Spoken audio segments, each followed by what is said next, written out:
Welcome to another edition of Irish Illustrated Insider. I'm Tim O'Malley, joined by Tim Priester of Irish Illustrated and by John Bryce of both Football Scoop and Irish Illustrated. And we had a very informative Wednesday. These interviews have really come through for us this spring, which is good because we've had limited viewings, although there will be a bigger one this Saturday. Guys, I know we talked about an instant analysis and we've been writing about it, but for the podcast listeners, speaking of Max Bulla is always one of the best moments of the spring and looking forward to in August. And then you guys spent some time with Mike Brown as well. And that was kind of crucial because his interview was preceded by Mike Denbrock, who did not speak highly of the efforts of the wide receiving or of the passing game really last season. Yeah. No, Mike Brown agreed with it, and he talked about the 100%ers that Denbrock talked about, and that they have to make those catches, and it's concentration. It's like it's a fundamental thing. It's a little thing, but you got to catch it before you run with it, and you see that happen all the time to even great receivers. But you just have to double back and emphasize it a little bit more. And Brown did say something yesterday about, he felt like the receivers played their best football at the end of the year. And I think Yeah. that was accurate. But, certainly it was accurate with Greathouse and Faison, even though Faison, I think had drops, into the playoffs as well. But I mean, those two guys were at their best at the end. Certainly Greathouse was to the very end. So look, it's second time through. I think we're going to keep saying that, like Mike Denbrock said it, and I thought he said it really well, that the second time through, there's just going to be a level of confidence with guys like Greathouse and Faison that it's going to be much better. Hey, by the way, I want to clarify something I said on Instant Analysis. I said that, Faison he's spending more time with football, a little bit more time with football and less with lacrosse this year compared to last. I just want to clarify that is by Faison's decree. He talked about wanting to play in the NFL, and he felt like he needed more time on the football practice field. So kudos to Kevin Corrigan, who is always accommodating in situations like this, that he would allow Faison to pursue his more lucrative dream, I guess, in the Yeah. NFL, No, and that is. probably maybe, yeah, I mean, maybe one that he's a little bit more passionate about.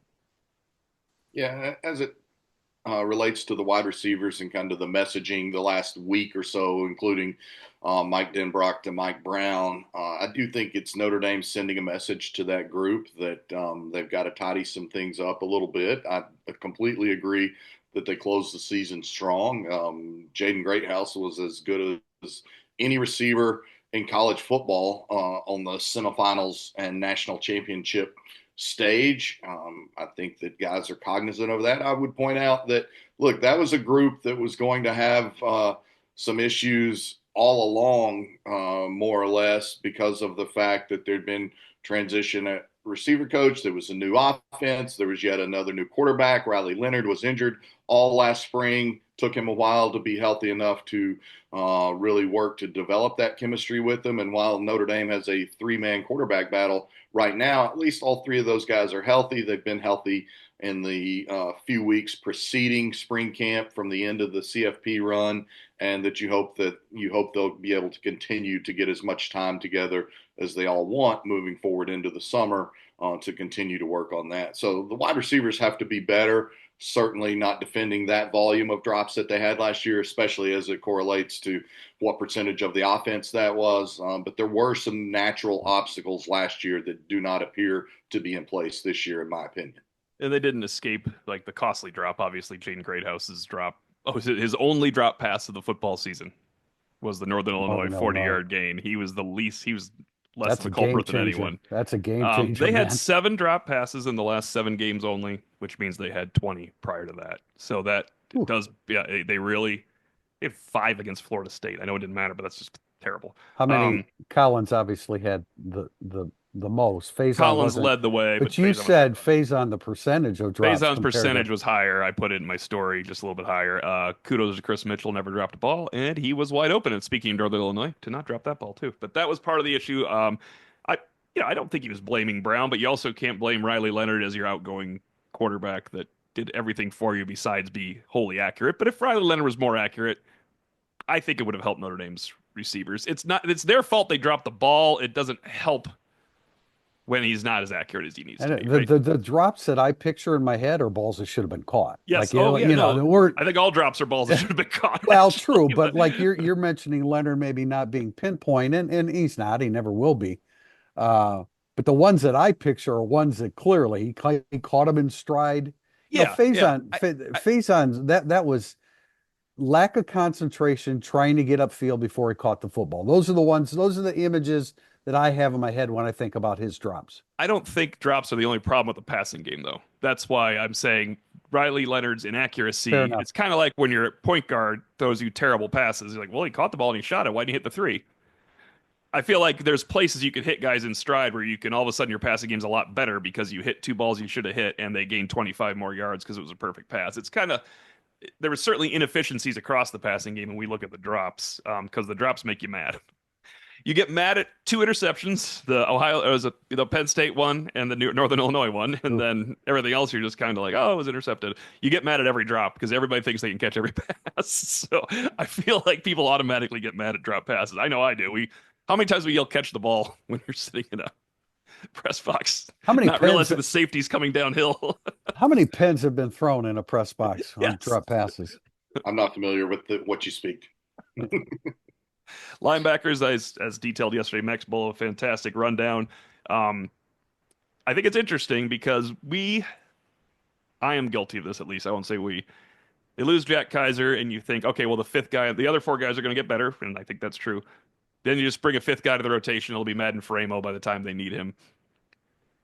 KVA was, to be fair, a unique guy at the end of last spring where everybody covering the team was like, well, he's one of the five. Now they have five, not four. I think Framo, who number one crown jewel of the class for me, has more to go to get into that, make it a five-man rotation than KVA did. Is that fair? I I think that's fair. We saw a smidge more last spring to feel like we had the evidence to make that basis on KVA, and we had heard so much. And I'd just been in San Antonio for the All American Bowl and had watched him up close, 2 weeks before or a week before his arrival to Notre Dame, and seen how instinctively he played, how he flowed into the gaps, how he could go penetrate the line of scrimmage and stuff a ball carrier in the hole. And so I felt like we had a little bit more visible evidence Right. for us to make that formation. I would note that KVA emphasized to me yesterday when I asked him specifically about Madden, how much he maybe talked to him during the recruiting process. And like Bulla, he talked to him about the weather. But KVA said that Madden is a guy that can step in and help this team immediately and play in the fall. We'll see if that translates. But for KVA to make that statement, and that wasn't what I asked him if he could play this year. I asked him to describe his game, and he described his game and said, I think he can play this year and help us this year, and talked about his physicality. Yeah, King, as Buller refers to him, we call him KVA, but Kingston Wiliyamuasa, I thought on three occasions, Buller called him a pro. I mean, Mm-hmm. that tells you everything you need to know. A kid that's only been around for a year, he's a pro, and so he's a bit of a freak. Yeah, he was an outlier. You knew when he came in that he was going to play right away. And Tim, I know that you were surprised. I think oh no, did you write about it yet? You mentioned it in Yeah, I instant did. analysis, but you Yeah. didn't say who it was. But why don't Preston Zinner, we've always been really impressed with him. He's a significant portion of the special teams.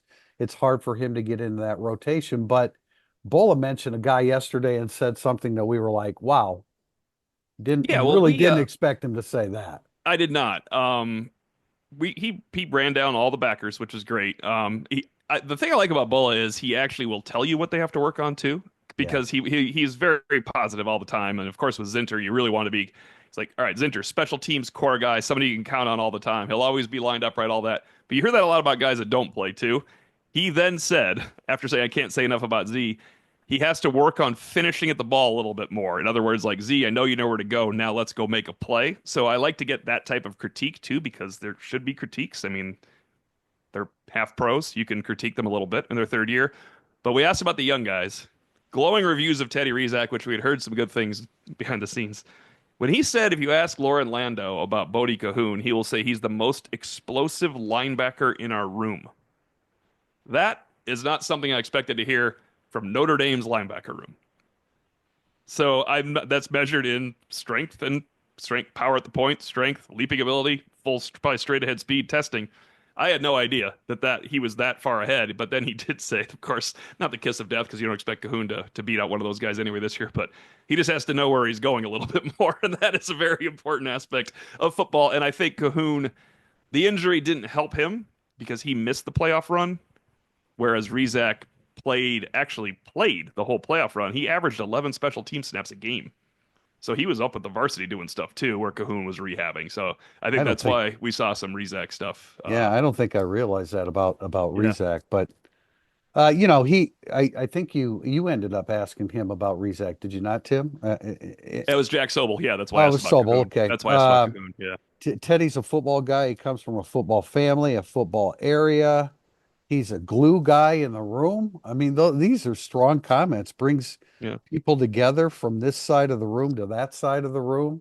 So those are, I mean, the comments about Rizak and Cahoon are really, really encouraging. I don't know how in the world they see the light of day at linebacker this year. They don't, but they both have 4 years of eligibility, and that's really, really positive to hear. How many? I mean, you want to talk about a thoroughly good linebacking core? It's pretty incredible.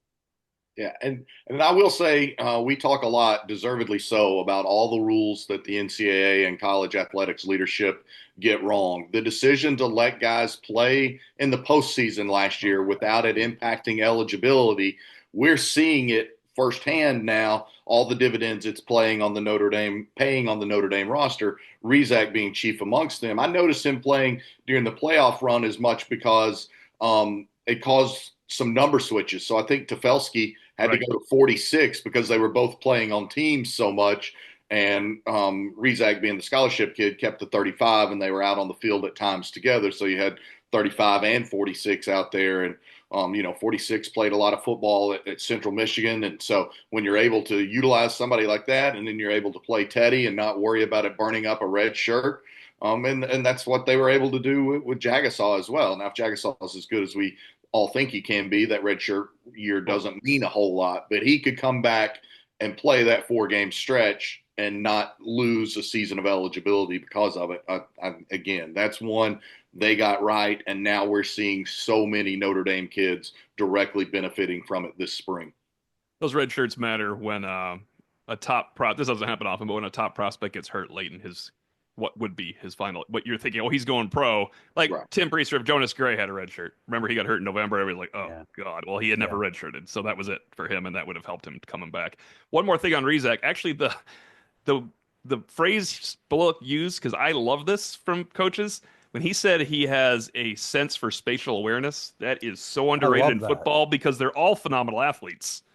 If you understand and see what you're supposed to see, that allows you to be a phenomenal athlete while you're playing football because some guys just can't unleash it. Where you actually like when they say 1/11th of the defense, Right. if you have spatial awareness, you truly know how to play 1/11th of the defense. I love that phrase. I write that phrase all the time. I thought I came up with it. I guess not. You think coaches use it, huh? I mean, or they stole it from me. No, I've used spatial awareness for a long time because when you watch high school film, it isn't it doesn't always come to mind, but No, when you no, see because it, they're so when you athletic. see it, Yeah. yeah, but when you see it, you know it. I really did think I came up with that phrase. I must not have. I invented the question mark, so that's good. There's no One more quick thing I did want to interject from yesterday in talking with some of the defensive guys, and that is them letting us know that they've been working on some zone coverages this spring and saying, like, look, we've been a man team. We know we can play man, but we're adding some zone coverages this spring that's going to allow us to, quote, change it up from time to time. And so that is one element I wanted to make sure that we shared on the pod today, because I do find that very interesting, is that they have been overwhelmingly like the nation's leader in man coverage percentage played, and they're letting us know that Ash, especially this spring, has utilized a great deal more zone coverage than anything Notre Dame has done I, in that regard in the and past I few think, years. that's an enhancement. I love that. I mean, you're more yeah. well-rounded. there are situations where you don't have to be as risky as man coverage all the time can be. I think, I mean, Ash is doing really, I think, a really great job. Again, from what we hear and the very little that we've seen, I think he's doing a great job of keeping everything in place. He emphasized it again when we spoke to him last week. Uh, and to me, that's being a good soul. That's just being smart. That's Yeah. you don't try to reinvent the wheel when you don't need to. So I love it. I think that's an enhancement of the defense. That makes you more well-rounded. Well, what was the one thing to wrap up on that? What was the one thing people kept talking about the week of the Ohio State game? Every Ohio State writer, wait, they're not really going to play man the whole time against this team, are they? Were like, well, they do play a lot of man, to be honest with you. So I think they are, and yeah, it'd be nice to be able to mix it in, especially on 3rd and 11. Good time to mix it in. We haven't seen a lot of practice this spring, but Saturday offers an opportunity. We don't know if it's the jersey scrimmage. We know we'll see a lot of practice. I think going into that, a good question that I just decided to put in here instead. Outside of the quarterbacks, who are you guys looking really kind of want to monitor in that? Let's say you get 7 scrimmage periods. Kind of where are you looking there? Where you're looking at people going one-on-one, and of course, guys like Jeremiah Love aren't going to be Yeah. involved. First of all, I mean, when is like if the Jersey scrimmage isn't Saturday, when is it? Is it Friday and then Saturday we It could get be the jersey. It something could be the that's jersey scrimmage too. I'm just saying, but it could yeah. if we're not seeing everything, then Well, I want to see Creed Thomas, because he's so absolutely impressive, and he's probably in a number 2 role. He's so absolutely impressive in the he interview has room, to and be I in a number want 2 role. yeah. He's not in the. Oh, Well, you're that's saying true. not a number 3 role, right? Okay, yeah. Yeah.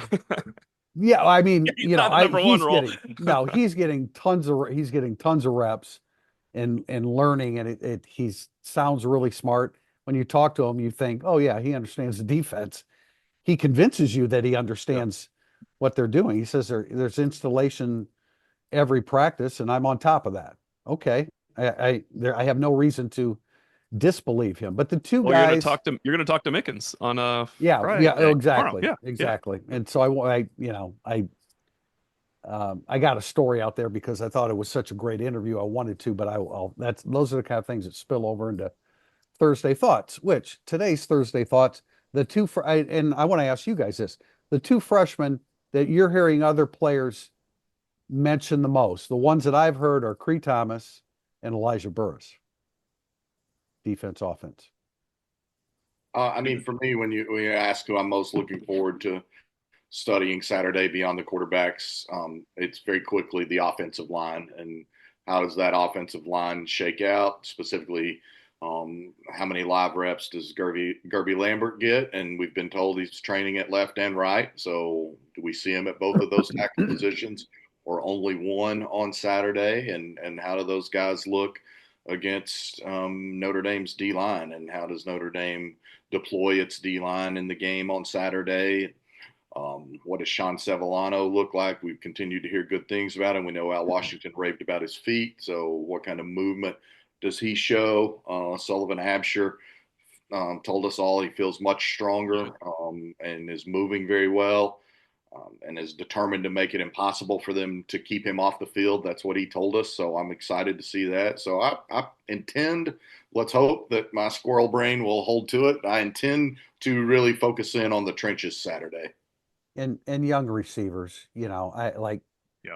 we know Well, Faison they're getting a lot of Greathouse, and time. they're getting a lot of time, and there's a bunch of young ones out there who can step up, who gets open, who's an inviting target for the quarterbacks. If football's going to 1 or 2 of those young guys a little bit more than some of the other young guys, then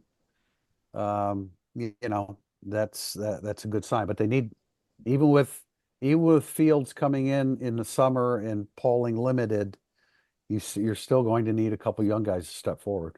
I think uh, KK Smith of Bryce heard good things about KK Smith last year.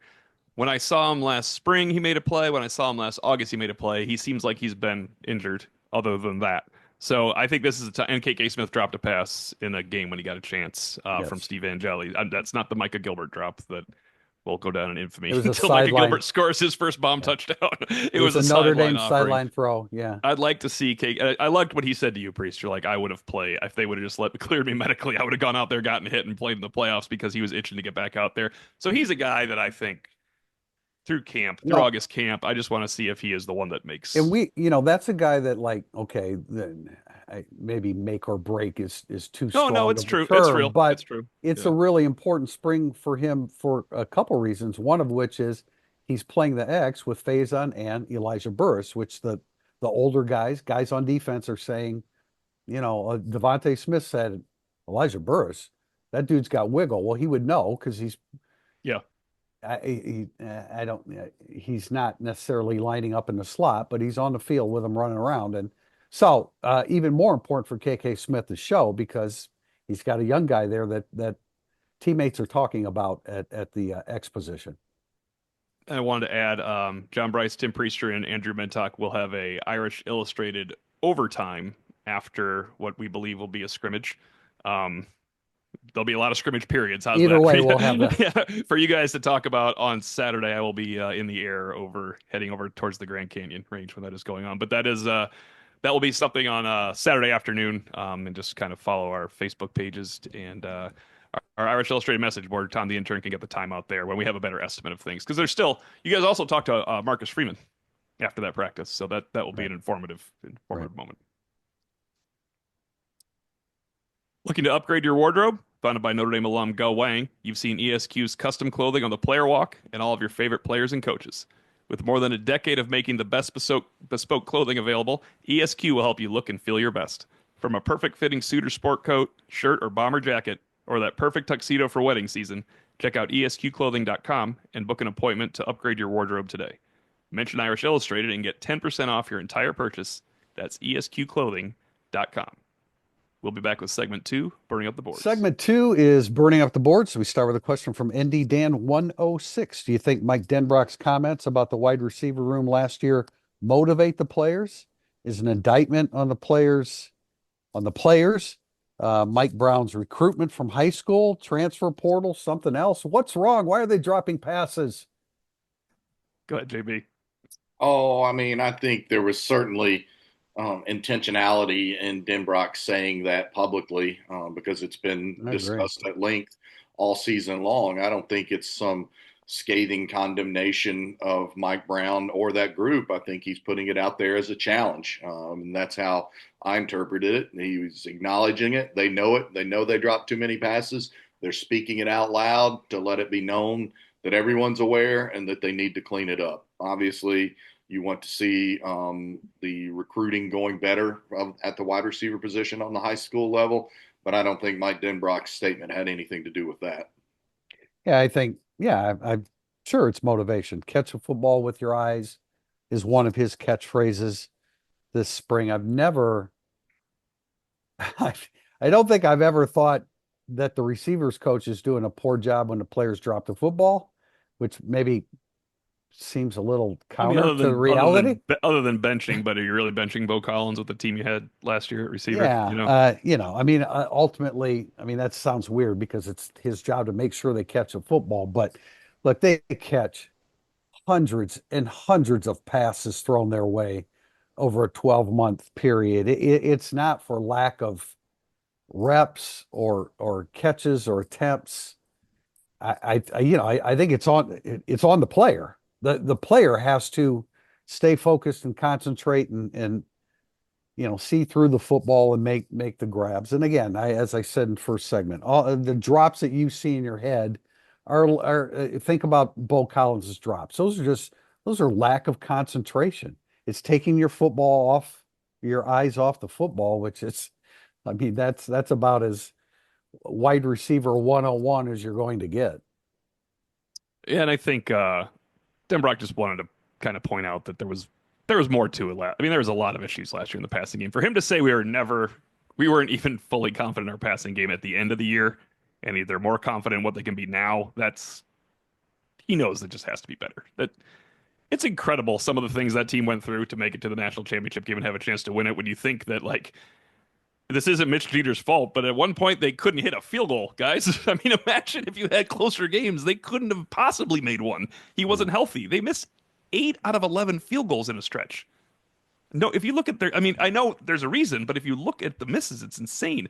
They went into a season with an offensive line where you couldn't name people if you're a national writer on Notre Dame with 6 starts total and freshman tackles. Like the fact that the receivers, they weren't confident in their receiving team or in their passing game against Ohio State in January 20th. I think that was what he wanted to get out there too. Like we are, Yeah. there and we It was he a, did warn us. He warned us that would be work in progress. It just took all 4 months. it was a good year to win games by 3 and 4 touchdowns. Exactly. That's the best way to do it and make your kickers not matter as much. We got a two-parter here on women's basketball from Kay Beasley first. Does Olivia Miles hitting the portal say more about the WNBA rookie salary levels, Ivy's handling of the team, or the current NIL expectations for college athletes? And related, Coach Aguilar, with Miles apparently leaving, how surprising is it that Burton appears to be staying? Is the NIL for women's basketball not as robust as the men's, or are there other factors to Miles' decision? Go ahead, JB. Well, I would say first and foremost that Burton staying is because Notre Dame has reworked his NIL uh, package agreement, whatever you want to call it. But I do want to emphasize Notre Dame women's basketball NIL is. I had this discussion with someone yesterday afternoon, evening, Wednesday. So it's supremely competitive in that marketplace. I don't think Olivia Miles is leaving has anything to do with dissatisfaction with her NIL compensation with Notre Dame. I think there are a myriad other factors, but I would stress that Notre Dame women's basketball is incredibly competitive in the NIL landscape. I said, okay, incredibly competitive, top five-ish, and this person said, yes, top five-ish, top five now. Moving forward with the transition and revenue share, we will continue to be top five. So I don't think there are a bunch of teams out there outspending Notre Dame women's basketball on the NIL front. And Hannah Hidalgo is incredibly well compensated. We know that 3 or 4 of the players receive significant NIL money for doing the national commercial, the insurance commercial that they all did. What was that, Allstate maybe? I can't remember. So I don't think it's any of that at all. I do think that, and I also don't really think it's about the salary structure of the WNBA, because that argument was around a year ago that Caitlin Clark could have made more money by returning to Iowa for another year than going to the WNBA. And you quickly saw how much her national profile took off even more with the WNBA. And so, yeah, from a salary standpoint, if you're looking at it, sure, there's a little bit more, but it's easier to negotiate a signature shoe, all those individual national commercials when you have an agency that's able to do that and you're already in a pro league or transitioning into a pro league. I just think that there's some dysfunction there in the women's basketball program right now, and I think that that's why she's headed out to better her game and better her environments for herself for one more year in college basketball. And I think she's so incredibly gifted and well-rounded that I believe if she has a great 25-26 season, you're talking about the number 1 and number 2 pick in the following WNBA draft, that being Olivia Miles, in my opinion. We do expect at this time now that Marcus Burton will stay, will not transfer to another school. If Marcus Burton's in a Notre Dame uniform next year, all hail Notre Dame fans, all hail Marcus Burton, because he had all kind of options, and he's not going to transfer to another school. I have a great appreciation for that decision. I appreciate that greatly. As it relates to women's basketball, I talked about in today's Thursday Thoughts. I'm not going to pretend like I'm all knowing about women's basketball. We all have our responsibilities, and we can't keep an eye on all the programs. But I do think there's a level of dysfunctionality with the program, and I don't think one basketball is enough for Hannah Hidalgo and Olivia Miles when they're on the court together, and so that's certainly a problem. And now you have all the other transfers. What, they have four scholarship players left on the roster with graduation and everything. there's a level of dysfunctionality that I think we saw come to life in the last 9 games. So when they went 5-4, I don't think that they make good in-game adjustments with the game on the line. The depth of the program is not great. They were 24-2 and number one in the country, and then we saw their issues exposed. So there's some things that Neil Ivy's got to do a better job. She's got to do a better job of in-game coaching. Um, and she didn't do that against quality coaches. She got out coached by the TCU coach who came to Campbell, who took TCU from ninth place in the conference to first place in the conference. That's great coaching. Turned that around completely. But they've got some issues, and it's not just Neil Ivy. I mean, you gotta look at the coaching staff, the administration. You got to put your heads together and come up with some solutions because you got to restock the roster. You don't have one right now. And on the Marcus Burton tip, I agree. Great for Burton showing the loyalty to his program, his hometown program. But let's also add, while we talk about NIL, he didn't do it for free. So maybe we should give Notre Dame's NIL men's basketball program a bump too, because Marcus Burton isn't given a hometown discount of $1 million either. Let's be fair here. No, He's no, staying but because Notre Dame I mean that's did the what they're game. supposed to do to get him. That's the game. If you want to Right. keep them, I'm you got to saying, pony up. We yeah, said that. Yeah. Yeah. I said that very, very succinctly or tried to say that very clearly when I opened up my commentary on Burton staying and why. And let's not forget, Notre Dame absorbed some losses for it, although they were highly competitive. But Notre Dame specifically played in that tournament in Las Vegas last November to collect a $1 million check that was directly to benefit men's basketball NIL. And now they're reinvesting that funding to keep Marcus Burton around. next Question question. from the Shay Dog. I'll go ahead and take it, Tim. Do you think Notre Dame fans and media are too critical of Jadarian Price? How far of a gap do you think exists between him and Jeremiah Love? I feel like it is closer than what most think, but I do not have stats to back that up. Would love to know the percentage of explosive plays / run stuffs to analyze. Tim, you have Yeah. those numbers. So I broke it down and I never include garbage time. So if you're going to go through play by play, you'll find slightly different numbers because once a game is a 40-point game, I don't care if you lose 2 yards on a run. You're probably trying to score a touchdown. In the playoffs, Jadarian Price had 18 stuffs and Jeremiah Love had 13. Obviously, their carries were closer in the playoffs because Love was injured. But Price never got a feature role either. I put a check mark here because Price only had 2 against Georgia when he was called upon to kind of carry the load when Love got hurt again. I thought he had a great game against Georgia for running for about 40 yards. Jadarian Price had a great 40-yard effort against He Georgia. did. He was very tough in that. When you're looking at November, Price had more, 12-9. When you're looking at October, Love actually had more because he had 8 against Louisville, but only because Jadarian Price was benched for fumbling is why Love had more. Price didn't get Stuffs to here. carry the Just to stuffs. clarify. Okay. Price didn't get to carry the ball again, so that he fumbled. Jeremiah Love had to run by himself. In terms of explosive plays, it's actually interesting. I was surprised to see they're close in 10-yard gains. It's 24-22 in favor of Love. 15-yard gains, where this is an interesting one to me. It's called design 15-yard gain by Pro Football Focus. In other words, they believe the run should go 15 yards, and they were even in that as well. This is where it gets a little different, and this is where I think Love was just a little tougher. He ran for 47 first downs, and Jadarian Price ran for 28. He made 62 missed tackles forced to 21. There's a big difference there for a 40 carry difference. So Jadarian Price is a heck of a back, and I think we're probably guilty. Maybe I'm guilty of it because I point out his stuffs. I just think Jeremiah Love's the best back in the country, and I don't think anyone thinks Jadarian Price is the best back in the country. So there is a gap if you want to look at it that way, in my opinion. Yeah, I don't think that Jadarian Price by any stretch is.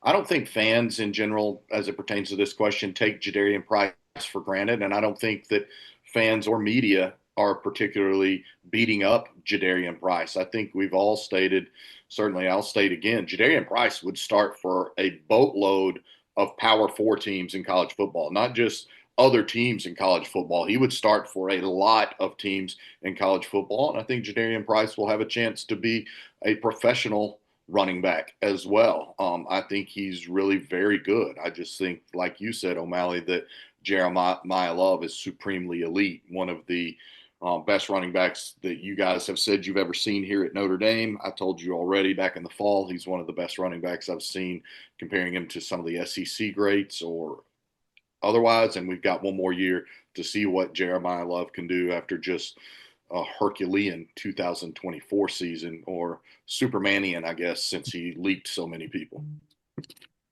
John, I generally agree that I think most people understand Jadarian Price's talent. But there's also the segment that want to see Aeneas Williams more, or asking whether Notre Dame, or asking whether Williams can or will beat out Jadarian Price. I think that there's, Jaywan Sider, I think can find ways to accentuate all three. Remember when we met him, he talked about, guys like Jeremiah Love, they got to be playing at crunch time when it really matters. And so he'll find a balance there. And Tim, you're right. I mean, that was the best 40 yards you could Yeah. ask for against Georgia. And think about USC, your Yep. season, your playoff bid's on the line when Jeremiah Love goes down. And Jadarian Price was at his most explosive during that time. Always good to go against that USC run defense. Yeah, and even then, When like you, he just the deal. Even then, he had six stuffs against USC. Like that's just too many for a good running back. Dylan McCullough mentioned he's like you just had to get the pitter yeah, patter of his feet out of him. It was a yeah. natural thing where he would stop his feet, and they had to coach it out of him. That's you would never think it because when he hits that second step, it's gone. But if Dylan McCullough tells me tippy toes his feet a little bit, then that must have been an issue they were having. Look, Notre Dame has three really good running backs, and Maybe we four. have yeah, well, that's what I was say. We have a question coming up here that we're going to talk about. But look, Jadarian Price still still a relatively young college running back. So plenty of time for him to get better. And we've been around Jadarian Price. That's about as mature a kid as you're going to Yeah. run into. We say that a lot about Notre Dame guys, but he is absolutely at the top of the list. So he takes coaching to heart, and it'll make him better for it. Next question. Actually, there's a couple here because they're related. Any Davis 2 wonders, is there a world where Indy has the three varsity quarterbacks all back this fall? And related to that, in that same backfield, CMU Pens fan, how is Notre Dame going to get the entire running back room to buy into the season plan with so many talented guys in that room, even if the offense rotates to keep them fresh? John, you want to go ahead and start with that? Sure, that's fine. A couple of good questions there. No surprise, those two guys are regular contributors to our rundown on the podcast. I would say, the natural gut instinct is to say you won't have all three quarterbacks in the fall, just because that's the way of college athletics that we're in right now. And somebody from campus this week was saying, like, man, in the old days, guys would just wait their turn, and if they could only start 1 to 2 years, they'd still stick around. And they were lamenting that that's just not the case Steve anymore. Angeli. Yeah, Steve Angeli is that guy. Steve Angeli has, Yeah, I would say, once again, NIL makes a big difference. sure. And when you can get paid a six-figure salary to be a backup quarterback at Notre Dame, and also know that you are one start away or one play away from starting for a guy that has got injured right after he arrived at Notre Dame, missed half of the previous year to injury, has been injury prone, it's a little easier to stick around and make that decision when you're getting paid to do so and you're truly one play away. So Angeli has stuck around for this moment. I don't know how realistic it would be to think all three guys would be here in the fall, because I don't think any of us expects Notre Dame to, by any means, officially name a starting quarterback when camp concludes by the end of this month, and the portal runs April 16th through the 25th. But as we've also all said, the dudes are smart. They're Notre Dame football players. They know if they have a legitimate shot to be the starting quarterback, how real it is, etc. I would say very similarly on the backfield. Ask this question seriously, CMU Pens. Ask this question again if you want to, in the first podcast, after April 25th, and let's see what happens with Notre Dame in the transfer portal, both who it might acquire and who it could lose between April 16th and 25th. So that's how I'd answer that. It's going to be very difficult to have Steve Angeli, CJ Carr, and Kenny Minchie on your roster for the fall. Blake Hebert probably moves up to number three. Which one steps away? We've gone over that over and over again. A lot of it depends upon just what the exit interviews post spring are like, and what the coaching staff has seen over the course of 15 practices as it relates to the running back situation. I think There's six. That's why it's tough. yeah, I mean, I'm not even really thinking in terms of Nolan James now because he's a true freshman, but Yeah. something has to give between Kedron Young and Jabron Payne. And who has who has more upside? I think it's Kedron Young. And so I don't expect one of those two to be around. Who can get a better offer though?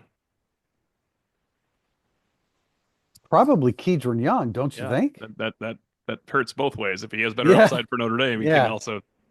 Yeah. A ton of credit for Jabron Payne and coming back, and he looks good, and he's got the right attitude and all that. But I think you're probably at a little bit of a crossroads with Kedron Young. I know it's early in the career, but like you said, John, I mean, there was a time when guys were willing to wait, and then now they want 3 years as a starter. They're not satisfied with 1 or 2, and I get it. Yeah. Well, also, as you've done a really astute job of pointing out, TP, Jawan Sider has a far different philosophy than that of Dylan McCullough in terms of how many running backs he uses and how he deploys them. And let's remember, Dylan McCullough very famously had that jobs board in his running back room, and he had like nine tasks listed on that board, and which running back best filled those tasks. And if it was only one certain task on that board, but you were the best to fill it, i.e., Jabron Payne, you filled that task and you played when that task was at the forefront. And Jawan Sider has made clear he doesn't have that same approach in terms of how many running backs he plays and how he manages them. Payne was an early enrollee transfer, right? He was an IU early enrollee that never got there and transferred to Notre Dame when McCullough came. So he's a senior that's an early enrollee. That affects things too when Kedron Young is a sophomore, Right, redshirt freshman. right. When Good you're looking point. at things like that. On the quarterbacks, very quickly, I had someone tell me they did not expect three quarterbacks to stick around, but that was indeed before the spring started. Things change. And the other question is, does Mike Martin allows the wrong word? What does the salary cap, quote What does the unquote salary cap salary look cap, like in the allow? quarterback room Yes.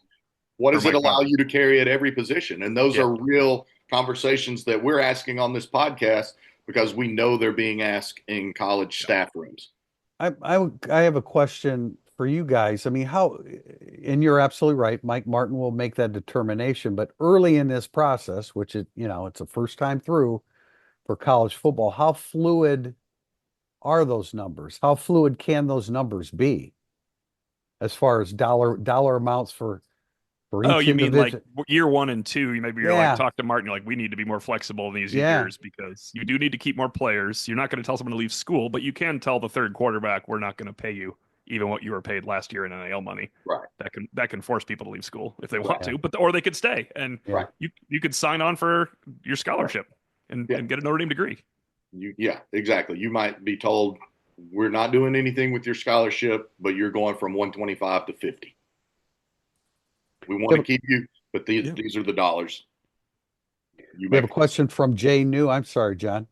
Question from Jay New. Has there been any talk of the corners cross training field and boundary? If Leonard Moore could have followed Jeremiah Smith around, I feel like the Natty would have gone a little differently.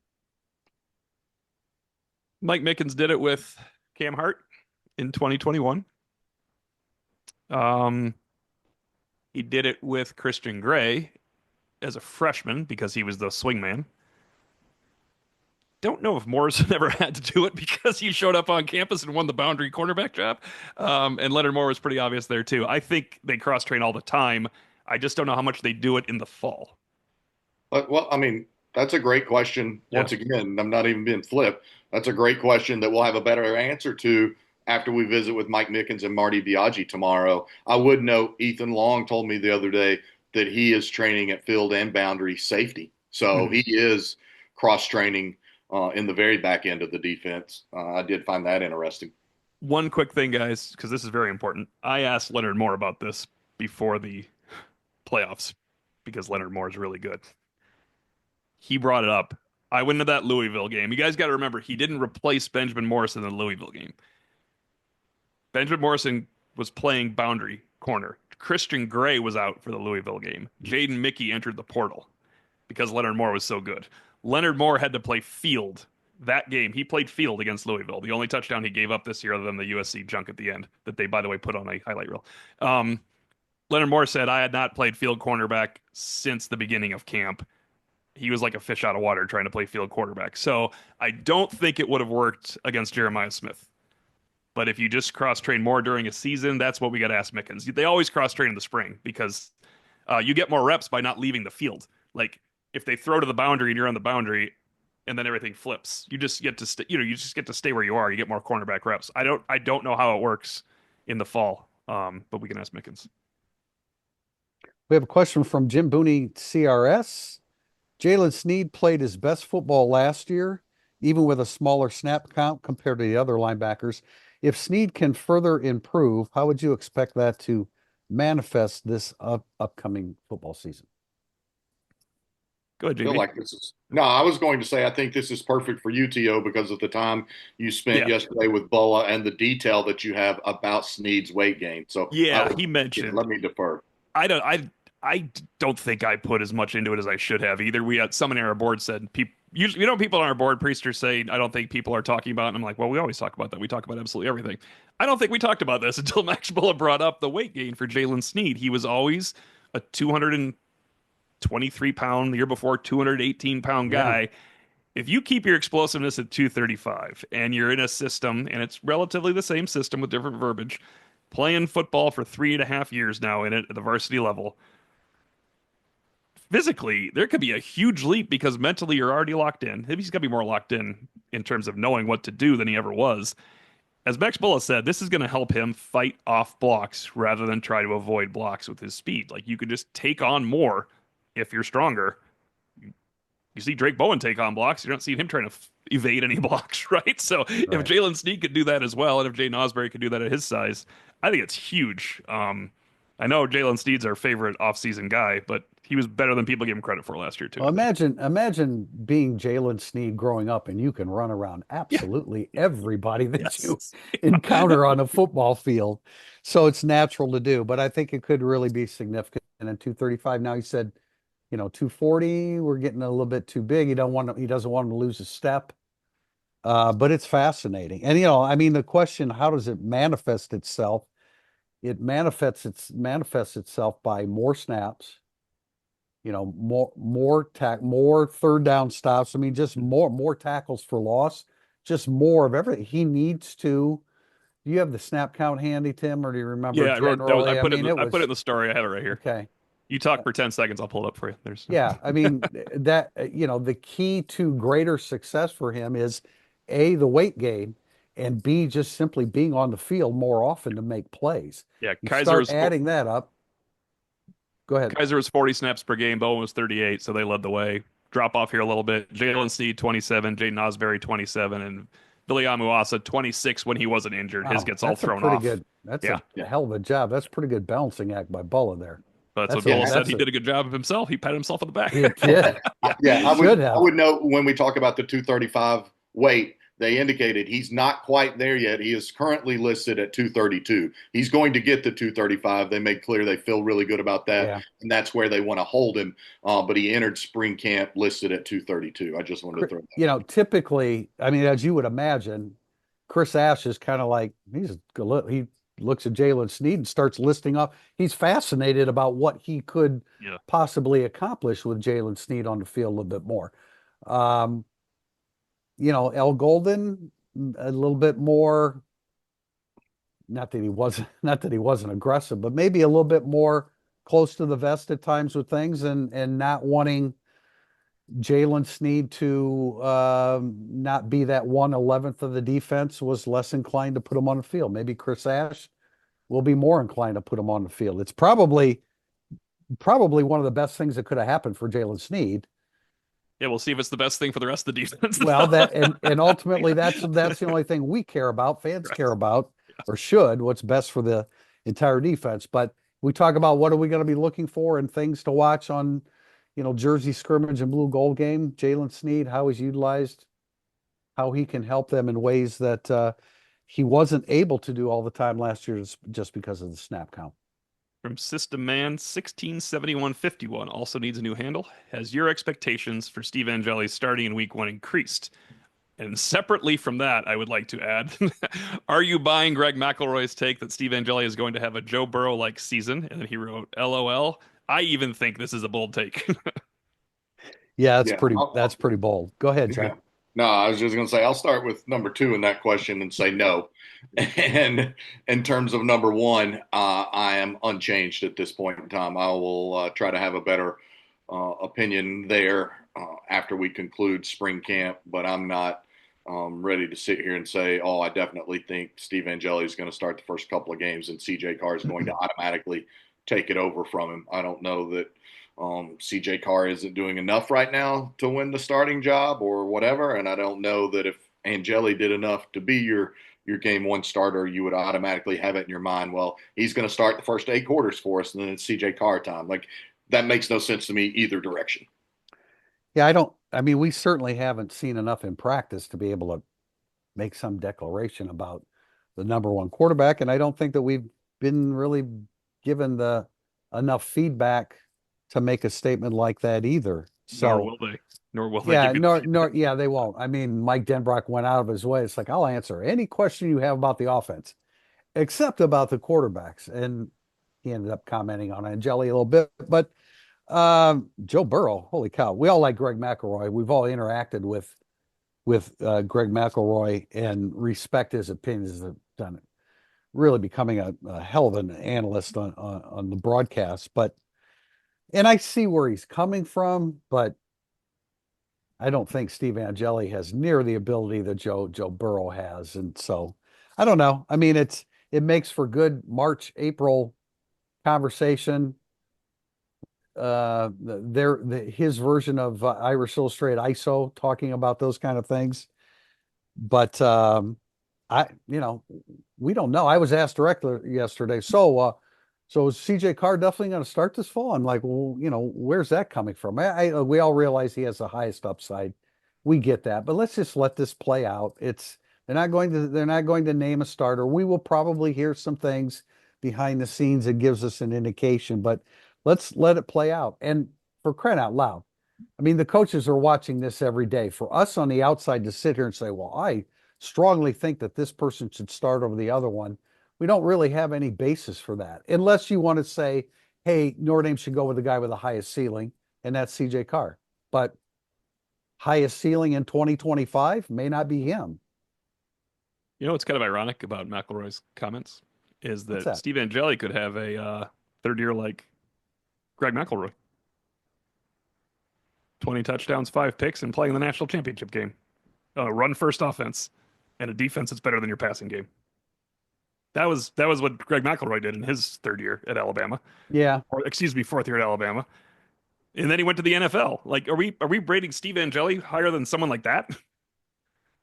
I'm not yet. I need to see it. Like, we need to see this from them, and I am not any percentage higher because we have no reason to be, other than guessing. If you're saying you're guessing, you could guess 1% higher, but we haven't seen, we haven't heard a single person that matters tell us that CJ Carr or Kenny Minchie or Steve Angeli has really risen up the chart. They just like them all.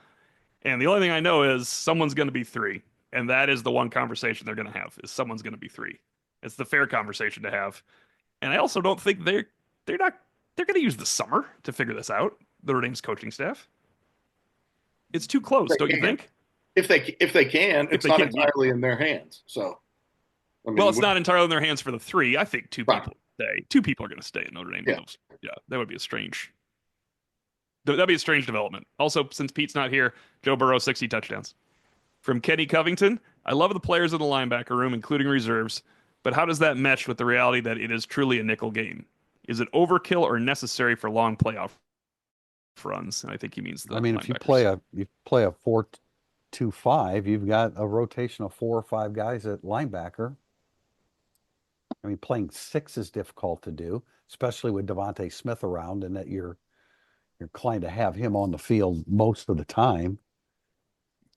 Like I don't. I mean, Max Bulla proved last year that he Yeah. knows how to rotate those guys and get a fair amount of snaps for everybody. I'm not really sure.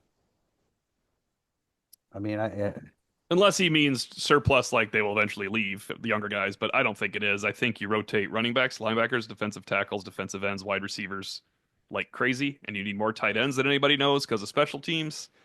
And it'd be great if you could rotate your corners more because Notre Dame sure had to play their corners a lot last year. At one point, they had, am I right? Three scholarship corners yeah. during a playoff run. Well, I will say that all those linebackers have eligibility beyond Yeah, this year. We think of Jalen Sneed in his last year of eligibility, but he is not. no, he's not. He has 2 years. Osbury had, anyway, you all know that. I like, I don't know. I mean, I guess, but man, when you rotate them as well as they rotated them through 16 games, I can't believe that. I mean, is there disgruntlement there among the linebackers? I don't. Maybe Osbury expects to play. Who is the least of the? They're the same. KVA. Yeah, see, they were the same. So I don't know. Bulla did, Bulla and Golden did a hell of a job of keeping those guys happy, still making them. It didn't really matter which ones were on the field; they were effective. Switching gears here, cracker of the day. What's the reason behind not offering any quarterbacks on Pot of Gold Day this year or at all so far? Yeah, so I got some information on that. Actually, before this morning's podcast, I'd meant to address it sooner. That simply emanated from the duration of Notre Dame's playoff run, the fact that it played until January 20th, and Gino Gaduli wasn't able to evaluate quarterbacks to the depth that he wanted to because of the length of that playoff run. And Notre Dame wants its offers to truly mean something, and for a kid to know that, like, we've done our due diligence on you, we like you, we're going to offer you. And so I think that Gino wants to get out in the upcoming eval period or with guys on campus and make his offers based off that. That's what I was told. Certainly, I'm sure you guys have some additional insight. Yeah, I mean, our recruiting guys, Tom Loy and Eric Thomas and Brian Alt, the word that we got from them was that they were, and again, I think the calendar had a lot to do with that, John. I agree with that. They just wanted to evaluate quarterbacks further before they threw out any other offers. I don't think it's anything more than that, other than a timing issue and just determining that, hey, before we do that, let's just do a little bit more evaluation. Our final question, Spider-Man 45. What are the realistic or tempered expectations for players coming back from injury like Botello and Traore? Do you expect a more liberal rotation for the players at defensive end, both spots, to lessen the load on these guys? Well, yeah, when they get David Bailey, they're going to really have a lot of guys rotating in there. No, we don't think they're going to get David Bailey, Speaking of but money allocated to a room. yeah, no kidding. That would be a little bit out of balance, unfortunately. But yeah, I mean, we have to see it before you believe it. But the good news from before the start of spring drills was that Rob Hunt said of Botello, he's killing it in rehab, and that he will be unrestricted for the summer. And then with Traore, I'm not sure that he's quite as far along, but he also indicated an unrestricted summer. So, when you start saying unrestricted summer, that's 2 solid months of total training. So, now again, knee injuries, those kind of things, you're always a little bit hesitant to say that they're back to where they were, Right. but I think things look pretty good with those two right now.